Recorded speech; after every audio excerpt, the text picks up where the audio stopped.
Little did I know when I hailed a cab that morning that events were shaping up that would, in a matter of hours, see me halfway across the world. I should have been tipped when I picked up this item in the morning paper. It was dateline the Middle Eastern country of Shapoor. A 12-year-old kid, son of a rich Maharaja, had been kidnapped. Later that morning at Super Service headquarters, where I draw my pay, things began to happen. Hello? Yeah? Uh-huh. Okay. We'll get a man right on it.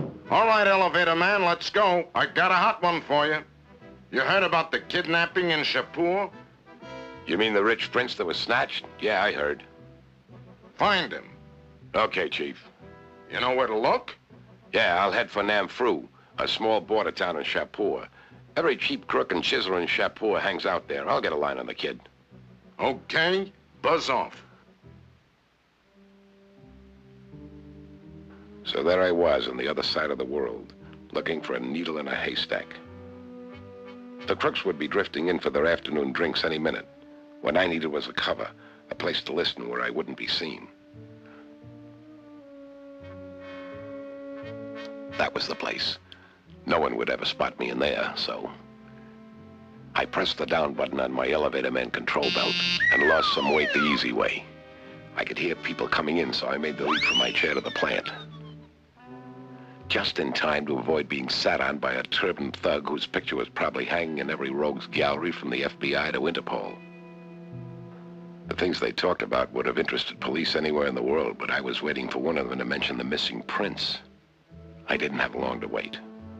All right, Pasu.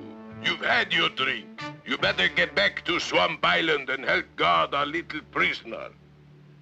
I haven't finished my drink. Now you finish. Well, at least I knew where the kid was. Now all I had to do was find Swamp Island. And I wasn't going to find a swamp in town, so I went looking. It was getting late, and I still hadn't found so much as a damp spot in the dirt. So there was only one thing left to do. Aha! There it was. It didn't look like an easy nut to crack. But I'm not paying for the easy ones. My job is to get the kid out of there, and I wasn't going to do it by just looking. I had to get over to that island without being spotted, and I had a plan. All it needed was a dragonfly, and I'd be in business. And there he was, like right on schedule.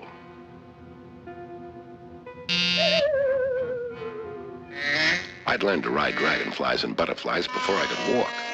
Butterflies are okay for a joyride, but give me the dragonfly to get the job done.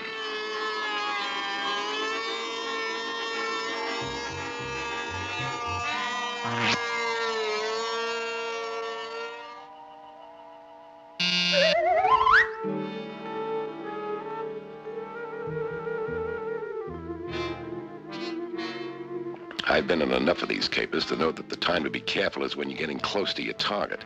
And I was close, real close.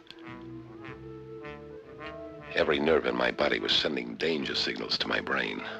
I kept my eyes open and continued on until I had the house in view. It was the kind of a house a kid dreams about when he has ghost nightmares. But something was missing, and I suddenly knew what it was. I hadn't seen a single guard. Where were they? The danger signals were clanging loud as I approached the house, and then I saw why there were no guards.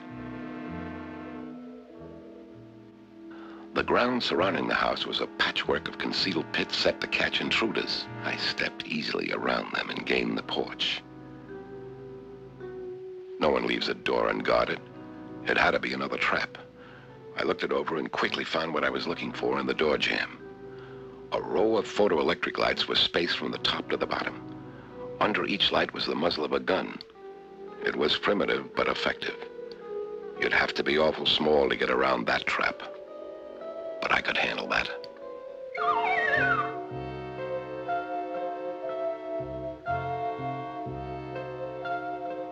I made it to the second floor without any mishaps and noticed another flight of stairs. The kid must be up there. I got about halfway across the room when I heard a door open.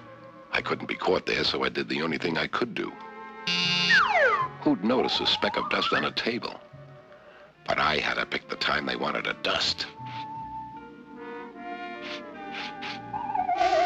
Down I went, and wouldn't you know, right into one of those pits. Well, I wasn't about to get into an argument with an alligator, so I outgrew the problem. I decided as long as I was up there, I might as well locate the boy the easy way. I looked into the tower window and bingo, there was my boy. Ah! Don't be scared, kid. I'm gonna get you out of here. You okay? Yes, Sahib, and thank you for rescuing me. He was a nice, well-mannered kid. I was glad I could save him. It had been too easy. It looked like we had it made. And we walked right into it. But it just saved me the trouble of rounding him up later. I mean, who's going to shoot a bullet into a size 900 shoe?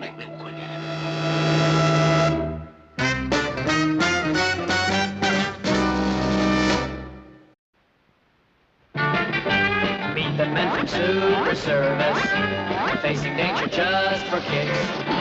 Half a dozen super strong men who were called the Super Six. Super Six, Super Six, battle criminals and all their evil games.